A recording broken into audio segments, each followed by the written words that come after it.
Hey, what's going on guys? Sebastian here in another video. Yesterday I was terribly sick so I couldn't record the video, but today I'm gonna be recording 6 videos, pure content, so that you can pretty much learn about this e-commerce thing the right way. So in today's video we're gonna be diving deep into the campaign structure, how it works, the Facebook campaign structure specifically for e-commerce that I've been using for a long time, and how I divide pretty much my campaigns, how I divide the product, the audience, the ads, all of that stuff. Might be a little technical, but I'm gonna try to simplify it with this video. If you have never put an ad before, this will give you a good idea on how to set up your campaigns from the beginning. So in Facebook, there are pretty much 3 things. The first thing is the campaign. The second thing is the ad set. And the third thing is the ad. So the campaign is pretty much like the big thing that holds everything. In the campaign, you choose the objective of your campaign. Now in the ad set is where you choose the audience, is where you choose the age, who will see your ad. Here is where you choose the event you will be optimizing for.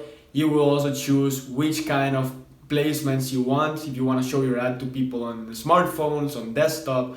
And the ad is what holds the image and the text, so it's the visual thing. That's why they many times call it the creative, the ad. So I'm just gonna remove this and show you like the structure that I use for my ad. So first of all, you have the campaign right here. Let's say you have campaign number 1. So you have campaign number 1 here, and this is where you choose the objective, okay? Now in a campaign, you can have multiple ad sets. So we're gonna do 3 ad sets in here. Ad set 1, you can have ad set number 2, and you can have ad set number 3.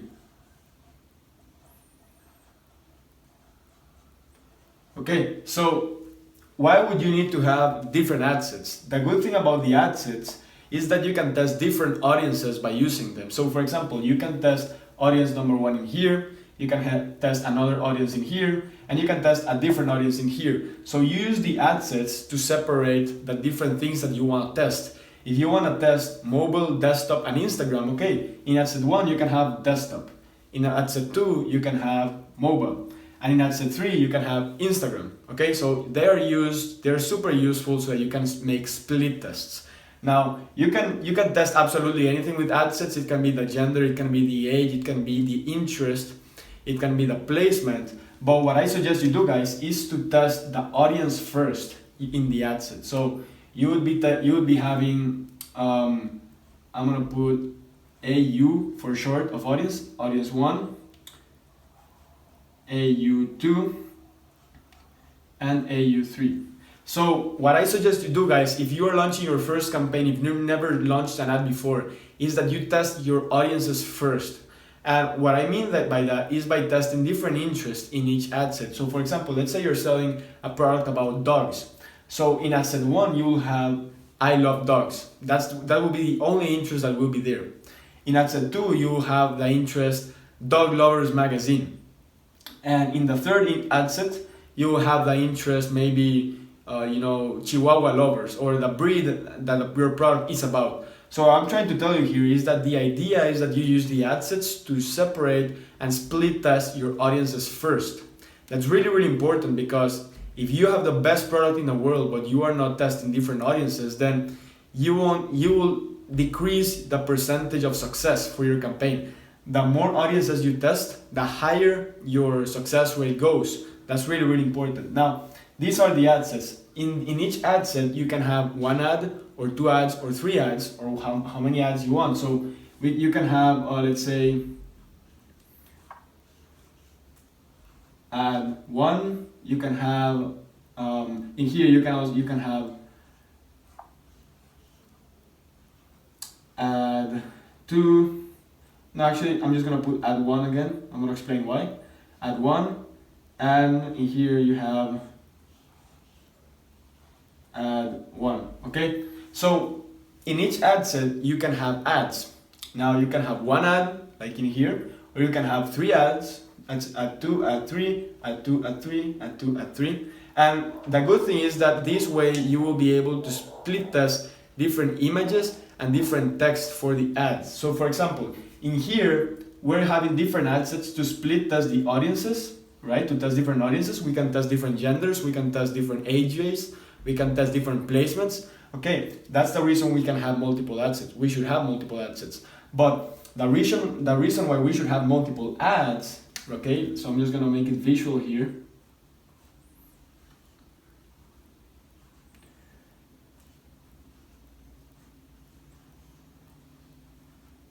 Okay, the reason why we will have multiple ads here is because in ad 1 we can test image number 1. On ad 2 we can test image number 2. On ad 3 we can test image number 3. So see where I'm going? This part right here is to test like the meat, the important stuff, the audience, all of that stuff where people who will actually see your ad.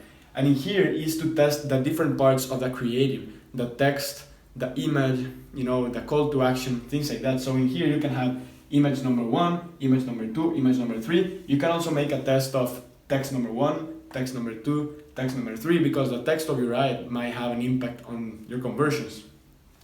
So I'm just gonna finish up the other ads here, so you have a very, very visual chart. It's getting tight here. And in here you will have ad 2 and ad 3. Okay, so that's pretty much how the campaign structure would look like. It's very, very important that you take these things in consideration to make your split tests, because having success with e-commerce or any business with Facebook ads really involves a lot of testing. You want to be testing different audiences, you want to be testing different creatives as well, and you also want to be testing different campaigns. So this is campaign number 1. You could have a completely duplicated campaign. Okay, so this is your first campaign. You should be testing multiple campaigns. In each campaign you will have a product. So this campaign is only for product. Okay, this is only for product number 1. Okay, and this product you're gonna be testing different audiences. Okay, audience 1, audience 2, and audience 3. And in each ad set you will be testing different images. That's what you can do. You don't have to test different images. You can only have, let's say, ad 1, ad 1, and ad 1, and that's it. But if you want to test different images, then you can do that right here. If you want to test product number 2, another product that you found on AliExpress, just create another campaign, look for, create multiple ad sets in that campaign, test different audiences, and obviously create the ads, okay? So that's pretty much what I got. Hopefully it's clear now, the campaign structure. We're gonna dive deeper into each section later on, but you can have, you know, here I'm just using 3 ad sets as an example, but you could really have 10 ad sets, 20 ad sets, okay? Each one testing a different audience. You can have 5 ad sets, 5 ads in each ad set if you want. So however you want, obviously, the more ad sets you have, the more money you will be spending per day, because I suggest that each of these ad sets you are spending $5, okay? So obviously, if you have 3 ad sets at $5 each, you will be spending $15 per day. But if you have 10 ad sets at $5 per day, you'll be spending $50 per day just for this campaign. So guys, that's pretty much what I got. If you like this video, be sure to subscribe and hit the like button and share it with someone that might find it helpful. So guys, do that, and I will see you in the next video.